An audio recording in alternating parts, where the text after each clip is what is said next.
Assalamu alaikum. Today we will discuss the topic difference between plant and animal cell.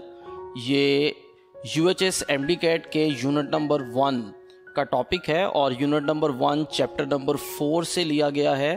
Chapter number 4 first year Punjab text book. तो पहला topic जो आज हम discuss करेंगे that is the difference between the plant cell and animal cell. इस topic को explain करने के लिए 3 कॉलम्स जो हैं वो ड्रॉ कर दिए गए हैं।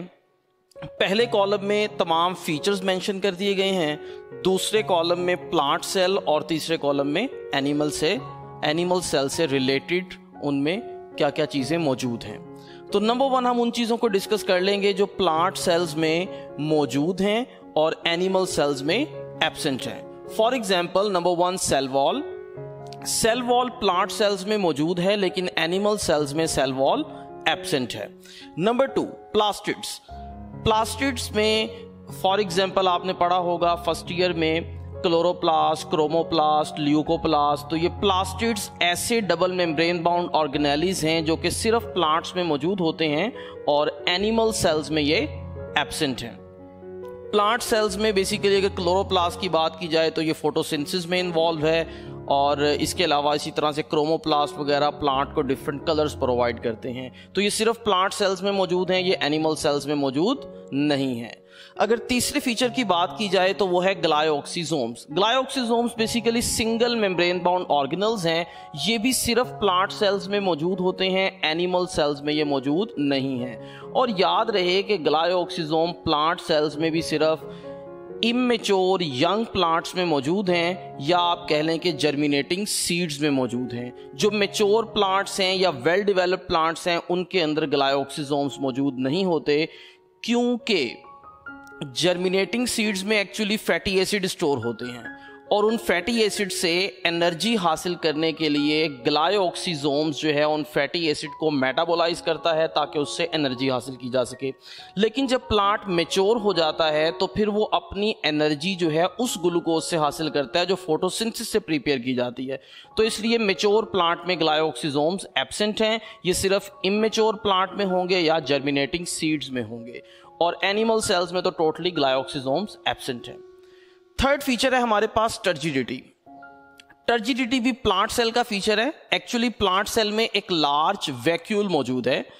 उस लार्ज वैक्यूल में जब वाटर एंटर होता जाता है तो वो वैक्यूल अल्टीमेटली एक्सपैंड होता है और वैक्यूल की एक्सपेंशन की वजह से अल्टीमेटली प्रेशर एग्जर्ट होता है सेल मेम्ब्रेन पे, जिसकी वजह से प्लांट सेल एक्सपैंड होता है और प्लांट सेल टर्जिड हो जाता है। लेकिन एनिमल सेल में अगर वाटर एक लिमिट से ज़्यादा एंटर हो तो एनिमल सेल टर्जिड नहीं होगा बल्कि वो बस्ट कर जाएगा, क्योंकि एनिमल सेल के बाहर रिजिड सेल वॉल मौजूद नहीं है, जबकि प्लांट सेल में रिजिड सेल वॉल मौजूद है जो इसको बस्ट नहीं होने देती, सिर्फ इसमें टर्जिडिटी प्रोवाइड करती है। तो ये 4 पहले वो फीचर्स हो गए जो कि प्लांट सेल्स में तो मौजूद थे लेकिन एनिमल सेल्स में एब्सेंट हैं। नेक्स्ट जो ब्लू कलर में फीचर्स लिखे गए हैं, ये ब्लू कलर के फीचर्स वो फीचर्स हैं जो कि प्लांट सेल्स में एब्सेंट हैं लेकिन एनिमल सेल्स में प्रेजेंट हैं। For example number 1 flagella and cilia. आमतौर पे जब हम जनरल स्टेटमेंट देख रहे होते हैं तो हम यही कहते हैं कि प्लांट सेल्स में फ्लैजेला और सीलिया एब्सेंट हैं, लेकिन इसमें एक्सेप्शंस हैं। फॉर एग्जांपल प्लांट्स में जो एंथीरोजोइड्स हैं, एंथीरोजोइड्स ऐसे सेक्स सेल्स हैं जिनमें फ्लैजेला मौजूद होते हैं और वो फ्लैजेला के जरिए से वाटर में स्विम करते हैं और आर्चिगोनियम या एग तक जाते हैं उसको फर्टिलाइज करने के लिए। लेकिन जब जनरल स्टेटमेंट आएगी तो हम यही कहेंगे कि प्लांट सेल्स में फ्लैजेला और सीलिया यूजुअली एब्सेंट हैं और एनिमल सेल्स में फ्लैजेला और सीलिया प्रेजेंट हो सकते हैं। नेक्स्ट फीचर है जी लाइसोसोम्स। लाइसोसोम्स बेसिकली डाइजेशन में इन्वॉल्व हैं, फैगोसाइटोसिस में इन्वॉल्व हैं। तो प्लांट सेल्स ने क्योंकि अपनी फूड खुद प्रिपेयर करनी है by the process of photosynthesis, तो इनको डाइजेशन की या फैगोसाइटोसिस की जरूरत नहीं है। तो इसलिए प्लांट सेल्स में यूजुअली आमतौर पे लाइसोसोम्स एब्सेंट होते हैं लेकिन एनिमल सेल्स में लाइसोसोम्स प्रेजेंट हैं। उसके बाद थर्ड फीचर है जी जो ब्लू कलर में लिखा गया है, दैट इज सेंट्रियोल्स। सेंट्रियोल्स भी प्लांट्स में एब्सेंट हैं, लेकिन इसमें एक एक्सेप्शन आपने याद रखनी है, लोअर प्लांट्स में सेंट्रियोल्स मौजूद होंगे, जो हायर प्लांट्स हैं उनके अंदर सेंट्रियोल्स एब्सेंट हैं और एनिमल सेल्स में सेंट्रियोल्स प्रेजेंट होते हैं। नेक्स्ट फीचर है जी फेगोसाइटोसिस।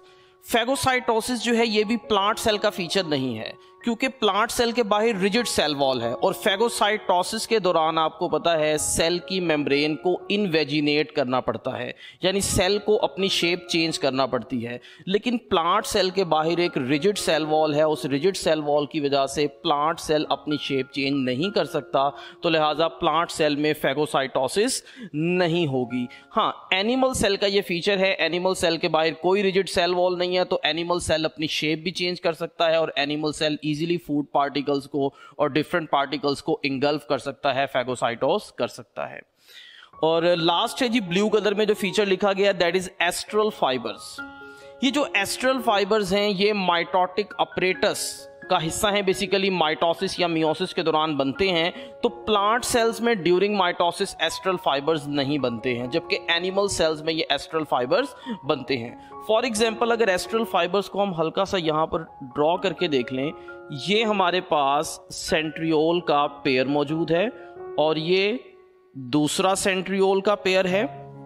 अब इस सेंट्रियोल के पेयर से जो सेट ऑफ माइक्रोट्यूब्यूल्स बनते हैं, कुछ सेट ऑफ माइक्रोट्यूब्यूल्स बाहर की तरफ ओरिजिनेट होते हैं ऐसे, जो कि ब्लू कलर में ड्रॉ किए गए हैं, और कुछ माइक्रोट्यूब्यूल्स ऐसे हैं जो कि इनसाइड की तरफ ड्रॉ किए गए हैं, जो कि स्पिंडल शेप बना रहे हैं, जो कि क्या बना रहे हैं, स्पिंडल शेप बना रहे हैं। ये जो ब्लू कलर के माइक्रोट्यूब्यूल फाइबर्स हैं इनको बेसिकली एस्ट्रल फाइबर्स कहा जाता है, और ये एस्ट्रल फाइबर्स प्लांट्स में नहीं बनते हैं जबकि एनिमल सेल्स में बनते हैं। एक्चुअली ये एस्ट्रल फाइबर्स जो है क्लीवेज फ्रोइंग में इन्वॉल्व हैं। क्लीवेज फ्रोइंग क्या है, साइटोप्लाज्म की डिवीजन या साइटोकाइनेसिस। तो एनिमल सेल्स में क्लीवेज फ्रोइंग होती है तो वहां पर ये क्लीवेज फ्रोइंग को कंट्रोल करते हैं एस्ट्रल फाइबर्स। लेकिन प्लांट सेल्स में साइटोप्लाज्म की डिवीजन जो है वो क्लीवेज फ्रोइंग के थ्रू नहीं होती, तो इसलिए प्लांट सेल्स में अगर एस्ट्रल फाइबर्स ना भी हो तो उससे कोई फर्क नहीं पड़ता।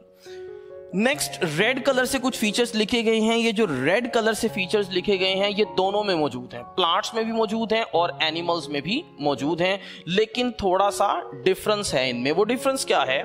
Number 1, nucleus.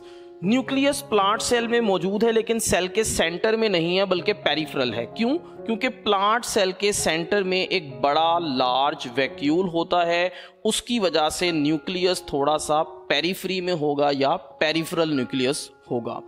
और जबकि एनिमल सेल में आम तौर पे जनरली हम ये देख रहे होते हैं कि जो न्यूक्लियस है वो एनिमल सेल के सेंटर में मौजूद होता है। ये जनरल स्टेटमेंट्स हैं, जरूरी नहीं है कि तमाम एनिमल सेल्स में जरूरी है कि न्यूक्लियस सेंटर में ही हो। बहुत से सेल्स ऐसे भी हैं जिनमें न्यूक्लियस सेंटर में नहीं होता। फॉर एग्जांपल आप ही की बुक में chapter number 16 second year Punjab text book में ये बात लिखी हुई है कि स्केलेटल मसल सेल वाले केस में nucleus just beneath the cell membrane मौजूद है, वो सेल के सेंटर में नहीं है। और इसी तरह से प्लांट्स की अगर बात की जाए तो न्यूली फॉर्मिंग मेरिस्टेमेटिक सेल्स की अगर हम बात करें तो मेरिस्टेमेटिक सेल्स जो इमेच्योर सेल्स होते हैं, न्यूली फॉर्म सेल्स होते हैं, उनमें न्यूक्लियस सेंटर में होता है क्योंकि उनमें लार्ज वैक्यूल नहीं होता। नेक्स्ट हमारे पास जी फीचर है दैट इज वैक्यूल। वैक्यूल भी दोनों में मौजूद है, तो फिर डिफरेंस क्या है? प्लांट सेल में सिंगल वैक्यूल है, लार्ज है और सेल के सेंटर में मौजूद है, जबकि एनिमल सेल्स में एक से ज्यादा वैक्यूल हैं यानी मैनी, स्मॉल साइज हैं और स्कैटर्ड हैं, साइटोप्लाज्म में बिखरे हुए हैं, डिस्पर्स्ड हुए हैं, स्कैटर्ड हैं एनिमल सेल में। ठीक। नेक्स्ट फीचर है जी गैमीटोजेनेसिस, गैमीट फॉर्मेशन। प्लांट सेल्स में गैमीट फॉर्मेशन गैमीटोफाइट जनरेशन करती है, और गैमीटोफाइट जनरेशन क्योंकि ऑलरेडी हैप्लॉइड है तो हैप्लॉइड सेल्स में फर्दर मियोसिस नहीं हो सकती, तो लिहाजा प्लांट सेल्स में माइटोसिस के थ्रू गैमीट्स बनते हैं, जबकि एनिमल सेल्स में गैमीट्स जो हैं वो मियोसिस से बनते हैं। मियोसिस जो है आपको पता है रिडक्शन डिवीजन है। और आखिरी फीचर है हमारा साइटोकाइनेसिस यानी साइटोप्लाज्म की डिवीजन। तो जैसा कि पहले भी मैंने आपको बताया कि प्लांट सेल के बाहर रिजिड सेल वॉल है और इसमें क्लीवेज फ्रोइंग नहीं हो सकती, इसमें फ्रेगमोप्लास्ट बनती है सेल के सेंटर में जो कि रिस्पॉन्सिबल है साइटोकाइनेसिस के लिए। For example Golgi vesicles originate होते हैं और वो सेल के सेंटर में इकट्ठे होते हैं और फिर वो गोल्जी वेजिकल्स आपस में फ्यूज हो जाते हैं। जब वो फ्यूज होते हैं तो गोल्जी वेजिकल्स की मेम्ब्रेन सेल की मेम्ब्रेन का हिस्सा बन जाती है और गोल्जी वेसिकल्स के अंदर जो सेल वॉल सिंथेसाइजिंग मटेरियल होता है वो नए प्लांट सेल की सेल वॉल बना देता है। जबकि एनिमल सेल में तो सेल वॉल नहीं है, तो इसमें क्लीवेज फ्लोइंग हो सकती है। इसमें एक्टिन और मायोसिन प्रोटीन्स क्या करती हैं, सेल मेम्ब्रेन को अंदर की तरफ इन्वेजिनेट करवाती हैं और वो इन्वेजिनेशन बढ़ते बढ़ते अल्टीमेटली एक सेल दो सेल में डिवाइड हो जाता है और उस प्रोसेस को क्लीवेज फ्लोइंग कहेंगे। फ्रेगमोप्लास्ट और क्लीवेज फ्लोइंग की डिटेल हम इंशाल्लाह पढ़ेंगे सेल साइकिल में, जब हम चैप्टर नंबर 21 पढ़ेंगे second year Punjab text book biology का। We will discuss the comparison of prokaryotic cell and eukaryotic cell. Unit number 1 का ये टॉपिक है, तो इसको टेबल की फॉर्म में ड्रॉ किया गया है। 3 कॉलम्स ड्रॉ किए गए हैं। नंबर 1 फीचर्स लिख दिए गए हैं, नंबर 2 प्रोकैरियोटिक सेल से रिलेटेड इंफॉर्मेशन लिखी गई है और वो फीचर्स कैसे मौजूद हैं यूकैरियोटिक सेल में वो उस कॉलम में लिख दिया गया है। तो बारी बारी इन तमाम फीचर्स को हम डिस्कस करेंगे। नंबर 1 सबसे पहला फीचर दैट इज न्यूक्लियस और मेम्ब्रेनस ऑर्गेनेलिस। तो न्यूक्लियस क्योंकि मेम्ब्रेन बाउंड ऑर्गेनल है और ये एब्सेंट है प्रोकैरियोट्स में, जैसा कि प्रोकैरियोटिक सेल के नाम से जाहिर है, प्रो मीन्स बिफोर और कैरियोट वर्ड निकला है न्यूक्लियस से, तो न्यूक्लियस बनने से पहले का सेल। तो प्रोकैरियोट्स में जाहिर सी बात है मेम्ब्रेन बाउंड न्यूक्लियाई मौजूद नहीं होंगे और ना ही मेम्ब्रेन बाउंड ऑर्गेनेलिस मौजूद होंगे। जबकि यूकैरियोटिक सेल में मेम्ब्रेन बाउंड ऑर्गेनेलिस भी मौजूद हैं और न्यूक्लियस भी मौजूद है, जबकि प्रोकैरियोट्स में ये एब्सेंट है। मेम्ब्रेन बाउंड ऑर्गेनेलिस में Golgi body, endoplasmic reticulum, vacuole, glycoxysome, lysosome, peroxisome वगैरह ये तमाम ऑर्गेनेलिस आ जाते हैं, तो ये मेम्ब्रेन बाउंड ऑर्गेनेलिस एब्सेंट हैं प्रोकैरियोट्स में। नंबर 2 सेकंड फीचर है जी ट्रू क्रोमोसोम। एक्चुअली क्रोमोसोम बना हुआ है मेजर 2 कंपोनेंट से मिलकर, number 1 DNA and number 2 histone proteins. Actually DNA histone proteins पर रैप होता है और टाइटली पैक होता है, क्योंकि डीएनए पे नेगेटिव चार्ज है और हिस्टोन प्रोटीन्स पर पॉजिटिव चार्ज है। लेकिन याद रहे कि प्रोकैरियोटिक सेल में हिस्टोन प्रोटीन्स एब्सेंट हैं। प्रोकैरियोटिक सेल में डीएनए हिस्टोन प्रोटीन्स के ऊपर रैप नहीं हुआ होता और ना ही इतना ज़्यादा टाइटली पैक्ड होता है जितना कि यूकैरियोट्स में है। अब क्योंकि प्रोकैरियोटिक सेल में हिस्टोन प्रोटीन्स एब्सेंट हैं, तो इसलिए इसके क्रोमोसोम को हम ट्रू क्रोमोसोम नहीं कहते हैं, लेकिन यूकैरियोटिक सेल के क्रोमोसोम को हम ट्रू क्रोमोसोम कहते हैं। ठीक है। Point number 3 that is centrioles and cytoskeleton. Centriole और साइटोस्केलेटन ये भी ऑर्गेनेलिस हैं, लेकिन ये नॉन मेम्ब्रेन बाउंड ऑर्गेनेलिस हैं। बेशक ये नॉन मेम्ब्रेन बाउंड ऑर्गेनेलिस हैं, फिर भी ये प्रोकैरियोट्स में एब्सेंट हैं और यूकैरियोटिक सेल में प्रेजेंट हैं। यहाँ पर साइटोस्केलेटन से मुराद ज्यादा मेजर जो है वो माइक्रोट्यूब्यूल्स को लिया गया है किताब में। पीटीबी में चैप्टर नंबर 4 में जहां पर ये टॉपिक है साइटोस्केलेटन का और वहां पे लिखा गया है कि ये बैक्टीरिया में या प्रोकैरियोट्स में एब्सेंट होता है, चैप्टर नंबर 6 में ये बात लिखी गई है, तो वहां पे उसने ब्रैकेट में माइक्रोट्यूब्यूल का वर्ड भी लिखा है कि माइक्रोट्यूब्यूल स्पेसिफिकली एब्सेंट है बैक्टीरिया में। उसके बाद नेक्स्ट है जी कोलेस्ट्रॉल इन सेल मेम्ब्रेन। सेल मेम्ब्रेन में आपको पता है फॉस्फोलिपिड्स हैं, प्रोटीन्स हैं, कार्बोहाइड्रेट्स हैं और कोलेस्ट्रॉल भी मौजूद है यूकैरियोटिक सेल मेम्ब्रेन में। लेकिन याद रहे प्रोकैरियोट्स की सेल मेम्ब्रेन में कोलेस्ट्रॉल मौजूद नहीं होता, कोलेस्ट्रॉल एब्सेंट है प्रोकैरियोट की सेल मेम्ब्रेन में, जबकि यूकैरियोट्स की सेल मेम्ब्रेन में कोलेस्ट्रॉल प्रेजेंट है। ये 4 वो फीचर्स हो गए जो प्रोकैरियोटिक सेल में एब्सेंट हैं और यूकैरियोटिक सेल में प्रेजेंट है। नेक्स्ट हम वो फीचर डिस्कस करेंगे जो दोनों में मौजूद हैं लेकिन डिफरेंटली मौजूद हैं। For example number 1 ribosomes. Prokaryotic cell में जो राइबोसोम्स हैं वो 70S हैं। याद रहे 70S से मुराद यहाँ पे साइज नहीं है, राइबोसोम का साइज नैनोमीटर्स में होता है, ये S से मुराद यहाँ पे सेडिमेंटेशन रेट है, या इसको बाज़ औक़ात हम स्वेडबर्ग यूनिट भी कहते हैं साइंटिस्ट के नेम पे। तो ये 70S बेसिकली राइबोसोम का साइज नहीं है, बल्कि ये राइबोसोम का सेडिमेंटेशन रेट है। तो प्रोकैरियोट्स में जो राइबोसोम पाए जाते हैं उनका सेडिमेंटेशन रेट 70S है और यूकैरियोटिक सेल में जो राइबोसोम मौजूद हैं उनका सेडिमेंटेशन रेट 80S है। इसके फर्दर जो सब यूनिट्स हैं वो हम डिटेल में डिस्कस करेंगे जब राइबोसोम का टॉपिक डिस्कस करेंगे। इसी यूनिट में राइबोसोम का टॉपिक लेटर ऑन हमने डिस्कस करना है, वहां पर सारी डिटेल जो है वो स्टडी की जाएगी। राइबोसोम के बाद नेक्स्ट है जी फ्लैजेला कंपोजिशन। प्रोकैरियोटिक सेल्स का जो फ्लैजेला है वो फ्लैजेलिन प्रोटीन पर मुश्तमिल है, जबकि यूकैरियोटिक सेल का जो फ्लैजेला है वो ट्यूबुलिन प्रोटीन पर मुश्तमिल है। बाकी फंक्शंस दोनों में सेम है। Flagella are involved in locomotion. Next, cell division. Prokaryotic cell में जब सेल डिवाइड करता है तो इसमें माइटोटिक अपरेटस नहीं बनता, स्पिंडल फाइबर्स नहीं बनते। जैसा कि मैंने अभी आपको बताया कि प्रोकैरियोटिक सेल में माइक्रोट्यूब्यूल्स ही एब्सेंट है। जब माइक्रोट्यूब्यूल्स ही नहीं है तो माइक्रोट्यूब्यूल्स ने ही तो mitotic apparatus, spindle fibres, astral fibres वगैरह बनाने थे। तो इसका मतलब ये है कि बैक्टीरियल सेल डिवीजन के दौरान ना तो माइटोटिक अपरेटस बनता है, ना स्पिंडल फाइबर्स और ये एस्ट्रल फाइबर्स बनते हैं। तो लिहाजा बैक्टीरियल सेल डिवीजन के लिए हम माइटोसिस या मियोसिस की टर्म यूज नहीं करेंगे, बल्कि सिंपल टर्म यूज करेंगे, that is binary fission. Binary means two, fission means division. और यूकैरियोटिक सेल में क्योंकि माइटोटिक अपरेटस बनता है, माइक्रोट्यूब्यूल्स प्रेजेंट है, तो लिहाजा उसके लिए माइटोसिस या मियोसिस की टर्म यूज की जाएगी। नेक्स्ट फीचर है हमारे पास ये रेस्पिरेटरी एंजाइम्स। आपने रेस्पिरेटरी चेन का नाम सुना होगा। माइटोकॉन्ड्रिया की इनर मेम्ब्रेन पर रेस्पिरेटरी चेन होती है जो ऑक्सीडेटिव फॉस्फोराइलेशन में इन्वॉल्व है, एटीपी सिंथेसिस में इन्वॉल्व है। अब बैक्टीरिया में तो आपको पता है माइटोकॉन्ड्रिया है ही नहीं, तो फिर रेस्पिरेटरी एंजाइम्स कहाँ मौजूद होंगे? सेल मेम्ब्रेन पर मौजूद होंगे। या आपकी बुक में चैप्टर नंबर 6 में लिखा हुआ है, पंजाब टेक्स्ट बुक में। तो सेल मेम्ब्रेन पर रेस्पिरेटरी एंजाइम मौजूद है, यानी कि इलेक्ट्रॉन ट्रांसपोर्ट चेन मौजूद है जो ऑक्सीडेटिव फॉस्फोराइलेशन में इन्वॉल्व है। उसके साथ ही मैंने एक टर्म लिखी है मीजोजोम। ये मीजोजोम क्या है? ये बेसिकली मेम्ब्रेन बाउंड स्ट्रक्चर्स हैं बैक्टीरिया में। लेट्स सपोज कि अगर ये हमारे पास बैक्टीरियल सेल है और बैक्टीरियल सेल की जो मेम्ब्रेन है, अगर वो मेम्ब्रेन इनवेजिनेट होकर एक मेम्ब्रेन बाउंड स्ट्रक्चर बनाए तो इसको हम क्या बोलेंगे? मीजोजोम। बैक्टीरियल सेल मेम्ब्रेन अगर इनवेजिनेट होकर एक मेम्ब्रेन बाउंड स्ट्रक्चर बनाए तो उसको हम क्या कहेंगे? मीजोजोम कहेंगे। अब आप देख सकते हैं कि ये मीजोजोम जो बना है मेम्ब्रेन के इनवेजिनेट होने से बना है, तो जाहिर है अगर मेम्ब्रेन पे रेस्पिरेटरी एंजाइम्स हैं तो मीजोजोम पर भी रेस्पिरेटरी एंजाइम्स हो सकते हैं। और यूकैरियोटिक सेल में तो सबको पता है कि माइटोकॉन्ड्रिया प्रेजेंट है, तो वहां पर माइटोकॉन्ड्रिया की इनर मेम्ब्रेन जिसमें क्रिस्टाई मौजूद हैं, वहां पर रेस्पिरेटरी एंजाइम मौजूद होते हैं। नेक्स्ट फीचर है जी हमारे पास cell wall. Cell wall prokaryotic cell में भी है और यूकैरियोटिक सेल में भी है, लेकिन कंपोजिशन डिफरेंट है। कंपोजिशन डिफरेंट है। फॉर एग्जांपल, प्रोकैरियोटिक सेल में आगे दो पॉसिबिलिटीज हैं।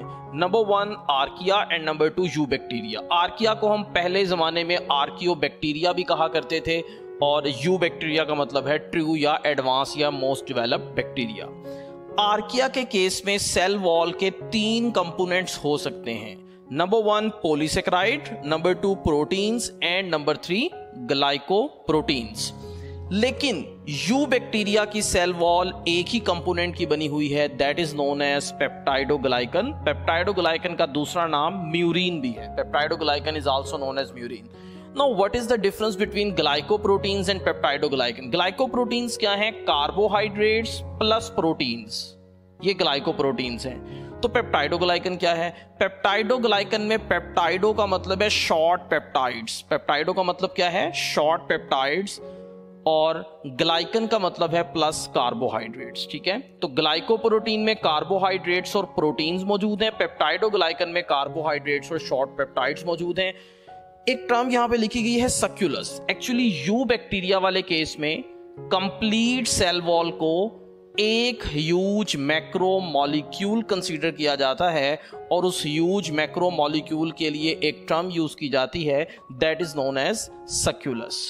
अगर हम यूकैरियोटिक सेल में देखें तो उसमें 2 एग्जाम्पल्स हैं। Number 1 plant cell wall and number 2 fungi cell wall. Plant cell wall सबको पता है सेलुलोज की बनी हुई है और फंजाई सेल वॉल काइटिन की बनी हुई है। नेक्स्ट है जी प्लाज्मिड्स। प्लाज्मिड्स क्या हैं? ये basically extra chromosomal circular double stranded DNA हैं। इसकी ज़्यादा डिटेल आपने सेकंड ईयर में बायोटेक्नोलॉजी वाले चैप्टर में पढ़ी हुई है कि प्लाज्मिड्स जो हैं वो एज ए वेक्टर यूज होते हैं। तो ये प्लाज्मिड्स नेचुरली आमतौर पे प्रोकैरियोट्स में पाए जाते हैं, बैक्टीरिया में पाए जाते हैं। यूकैरियोट्स में नॉर्मली ये एब्सेंट हैं, लेकिन एक एक्सेप्शन मैंने लिख दी है कि यीस्ट में प्लाज्मिड्स मौजूद हो सकते हैं। हालांकि यीस्ट यूकैरियोटिक सेल है, फिर भी इसमें प्लाज्मिड्स मौजूद हैं। और लास्ट पॉइंट है हमारा डीएनए। डीएनए जाहिर है दोनों में मौजूद है, प्रोकैरियोटिक सेल में जो डीएनए है वो साइटोप्लाज्म में होगा, या आप कह लें न्यूक्लियोइड रीजन में होगा, क्योंकि मेम्ब्रेन बाउंड न्यूक्लियस तो एब्सेंट है। एक और बात भी है कि प्रोकैरियोट्स का डीएनए सर्कुलर होता है, सर्कुलर डबल स्ट्रैंडेड डीएनए होता है। आप ऐसे कह लें कि लेट्स सपोज ये एक स्ट्रैंड और ये दूसरा स्ट्रैंड, तो ये सर्कुलर डबल स्ट्रैंडेड डीएनए होगा प्रोकैरियोट्स वाले केस में। और जबकि अगर हम यूकैरियोटिक सेल की बात करें तो यूकैरियोटिक सेल का जो डीएनए है वो सर्कुलर नहीं है, बल्कि वो लीनियर है, और उसको हम आम तौर पर ऐसे जो है वो ड्रॉ कर रहे होते हैं। तो लीनियर डीएनए है न्यूक्लियस में। अच्छा, यहाँ पर छोटी सी एक बात मैं आपको बता दूं कि यूकैरियोटिक सेल के न्यूक्लियस में लीनियर डीएनए है, लेकिन माइटोकॉन्ड्रिया में सर्कुलर डीएनए है, और क्लोरोप्लास्ट में भी सर्कुलर डीएनए है, क्योंकि माइटोकॉन्ड्रिया और क्लोरोप्लास्ट दोनों प्रोकैरियोटिक सेल से इवॉल्व हुए हैं। आपने chapter number 24 evolution second year PTB में जो है ये बात पढ़ी है कि माइटोकॉन्ड्रिया इवॉल्व हुआ है बैक्टीरियल सेल से एंडोसिम्बायोट थ्योरी के मुताबिक, और क्लोरोप्लास्ट जो है वो इवॉल्व हुआ है सियानोबैक्टीरिया से, ये भी एंडोसिम्बायोट थ्योरी के मुताबिक। तो क्योंकि ये बैक्टीरिया या प्रोकैरियोटिक सेल से इवॉल्व हो रहे हैं, इसलिए आज भी माइटोकॉन्ड्रिया और क्लोरोप्लास्ट में सर्कुलर डीएनए होता है, लेकिन न्यूक्लियस में यूकैरियोटिक सेल के लीनियर डीएनए है, और बैक्टीरियल सेल में सर्कुलर डीएनए मौजूद है।